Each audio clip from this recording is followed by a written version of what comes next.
اللہ کے رسول حضرت محمد مصطفیٰ صلی اللہ علیہ وآلہ وسلم بار بار امام حسین کو بلند کر کے دنیا کو یہ بتاتے تھے کہ یہ حسین مجھ سے ہے اور میں اس حسین سے۔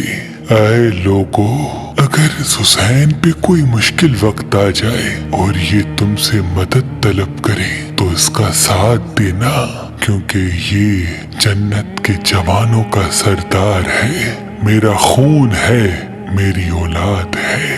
لیکن افسوس، ابھی رسول اللہ کی رحلت کو تھوڑا وقت ہی گزرا تھا کہ کربلا کے میدان میں ایک طرف 9 لاکھ کا مجمع تھا تو دوسری طرف وہ حسین جس کو اللہ کے رسول اپنے کندھوں پہ سوار کرتے تھے۔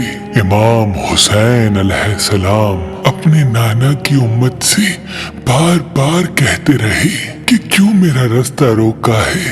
اے لوگو، پہچانو، میں تمہارے نبی کا نواسا ہوں۔ کیوں 3 دن سے میرے بچوں کو پیاسا رکھا ہے؟ کیوں میرے عزیز و اقارب کو شہید کیا ہے؟ بتاؤ، کیا میں نے رسول اللہ کی شریعت میں ترامیم کی ہے؟ کسی انسان کا حق کھایا ہے؟ کسی انسان پہ ظلم کیا ہے؟ اتنے میں فوج یزید ایک آواز میں کہنے لگی، اے حسین، ہم سب تجھے تیرے بابا علی کے بغض میں قتل کر رہے ہیں تاکہ یزید ہماری جھولیاں دولت سے بھر دے۔ امام حسین نے فرمایا، اے لوگو، آج جس اسلام کا علم تمہارے ہاتھوں میں بلند ہے، یہ علم میرے بابا علی نے بلند کیا۔ مت بھولنا، خیبر و خندق میں اگر علی نہ ہوتے تو اسلام کی فتح ناممکن تھی۔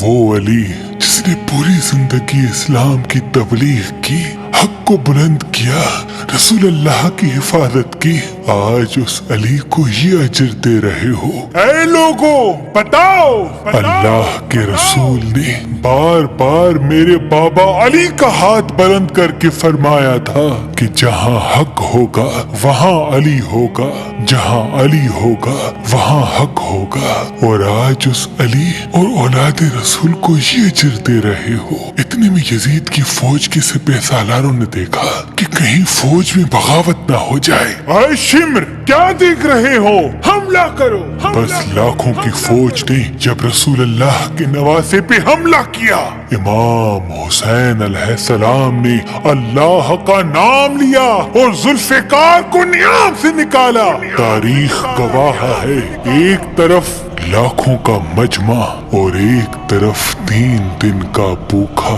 پیاسا حسین ابن علی۔ زمین پہ اس طرح کی جنگ پہلے کبھی نہیں دیکھی تھی کہ ایک تنہا انسان لاکھوں کے مجمع کو اس طرح سے فنار کر رہا ہے کہ فوجی اشقیا واپس پلٹ کے بھاگنے لگی۔ امام حسین فوج یزید سے مخاطب ہو کے فرماتے ہیں، آؤ، 3 دن کے بھوکے کی جنگ دیکھو، 3 دن کے پیاسے کی جنگ دیکھو، رسول کے اس نواسے کی جنگ دیکھو، اس کی جنگ دیکھو جس کا جوان بھائی مارا گیا، جس کے جوان بیٹے کو نظروں کے سامنے قتل کیا گیا، جس نے اپنے ہی ہاتھوں سے اپنے بچے کی قبر بنائی۔ امام حسین شیر کی طرح فوج یزید سے لڑ رہے ہیں۔ اتنے میں آواز غیب آتی ہے، حسین، تیرا اللہ تجھ سے راضی ہوا۔ بس اس صدا کا سننا تھا، امام حسین علیہ السلام نے اپنی ذوالفقار کو تھام لیا۔ اتنی میں عمر بن سعد کہتا ہے، شمر، کیا دیکھ رہے ہو؟ یہ علی کا شیر ہے، اس کو مات دینا ناممکن ہے، جاؤ خیموں کو آگ لگا دو۔ بس کچھ ظالموں نے بیبیوں کے خیموں کو آگ لگا دی اور کچھ امام حسین کو دور سے تیر مارنے لگے۔ امام حسین کبھی بیبیوں کے خیموں کی طرف بڑھتے ہیں، کبھی فوج کی طرف جاتے ہیں، عمر بن سعد اور شمر نے فوج کو 4 حصوں میں تقسیم کر دیا اور یہ کہا کہ کوئی بھی حسین کے قریب نہ جائے، جس کے پاس جو چیز ہے وہ دور سے حسین کو مارے۔ جس کے پاس نیزہ تھا اس نے نیزہ مارا، جس کے پاس تیر تھے وہ تیر مارتا رہا، جس کے پاس برچیاں تھی وہ برچیاں مارنے لگا۔ تاریخ نے لکھا جس کے پاس مارنے کے لیے کچھ نہ تھا وہ کربلا کی گرم زمین سے مٹی اٹھا کے امام حسین کی طرف پھینکتا رہا۔ امام حسین کے جسم مبارک پہ ہزاروں زخم لگتے رہے۔ آپ کے جسم مبارک پر اتنے تیر تھے کہ آپ کا جسم مبارک نظر تک نہیں آ رہا تھا۔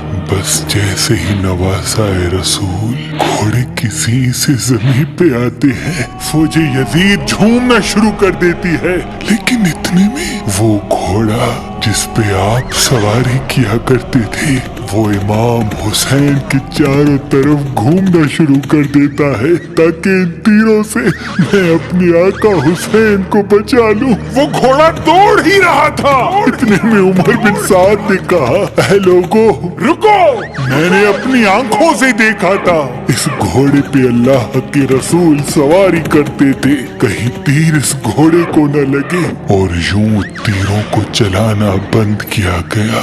افسوس ہے ان لوگوں کو اس گھوڑے کا تو احترام معلوم تھا جس پہ رسول اللہ سواری کیا کرتے تھے، لیکن اس حسین کا احترام بھول چکے جن کو اپنے کندھوں پہ سوار کر کے امت کو دکھایا کرتے تھے۔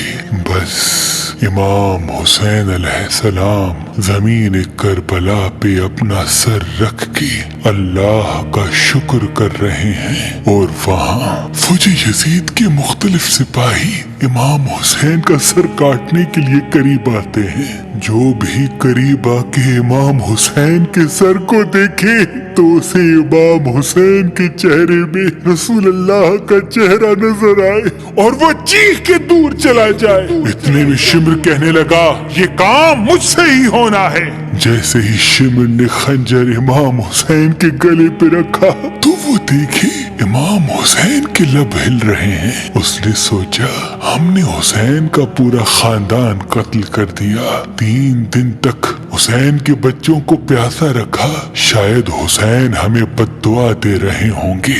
سننے کے لیے کان قریب کرے تو کیا سنے، امام حسین علیہ السلام اللہ کی دربار میں اللہ کی نعمتوں کا شکر کر رہے ہیں کہ اے اللہ تیرا شکر ہے کہ اس عظیم امتحان کے لیے تو نے اس حسین کو چنا۔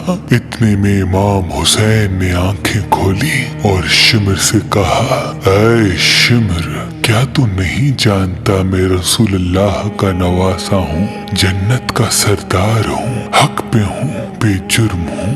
شمر نے کہا، ہاں مجھے معلوم ہے۔ پھر آپ نے فرمایا، تو کیوں قتل کر رہے ہو؟ شمر نے کہا، تاکہ یزید میری جھولی دنیاوی دولت سے بھر دے۔ بس یہ کہتے کہتے شمر امام حسین کا گلا کاٹتا رہا اور فوج یزید مسلسل جھومتی رہی۔ امام حسین کے سر قلم ہونے کے بعد سادات کو لوٹا گیا۔ امام حسین کے سر مبارک کو نوک سنا پہ بلند کر دیا۔ بی بی سکینہ کو تماچے مارنے لگے۔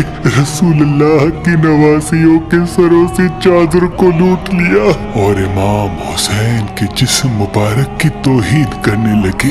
تاریخ نے لکھا امام حسین کے جسم پر جو چیزیں تھیں ان کو لوٹنے لگے۔ اتنے میں ایک شخص امام حسین کے جسم کے قریب آیا۔ امام حسین کے ہاتھ میں ایک انگوٹھی پہنی تھی، اتارنے کی کوشش کی، نہ اتری۔ وہ انگلی کاٹ کے انگوٹھی لے گیا۔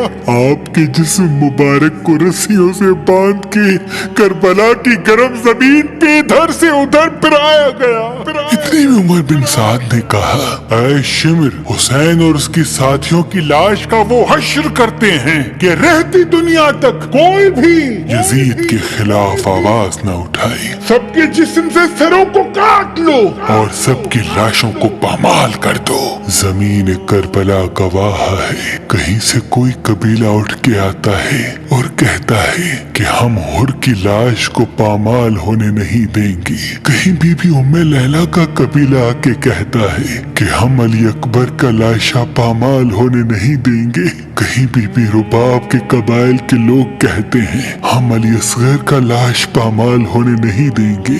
ایک ایک شہید کی لاش پامال ہونے والی جگہ سے ہٹائی گئی، تاریخ گواہ ہے، صرف رسول اللہ کا اکیلا نواسا کربلا کی گرم زمین پہ پڑا رہا، اور مغرب کے گھوڑے مشرق کی طرف، مشرق کے گھوڑے مغرب کی طرف دوڑتے رہے، امام حسین کا جسم پامال ہوتا رہا۔ امام جعفر صادق علیہ السلام فرماتے ہیں، میرا سلام ہو میرے اس غریب دادا پر جس کی لاش کو اس طرح سے پامال کیا گیا کہ ان کی دائیں پسلیاں بائیں پسلیوں کی طرف چلی گئی اور بائیں پسلیاں دائیں پسلیوں کی طرف چلی گئی، جن کا سینہ اور پشت ایک ساتھ ہو گیا۔ سلام ہو میرے اس بے وطن دادا حسین پر جن کے جسم مبارک کے ٹکڑوں کو زمین کربلا پہ بکھیرا گیا۔ سلام ہو، سلام ہو۔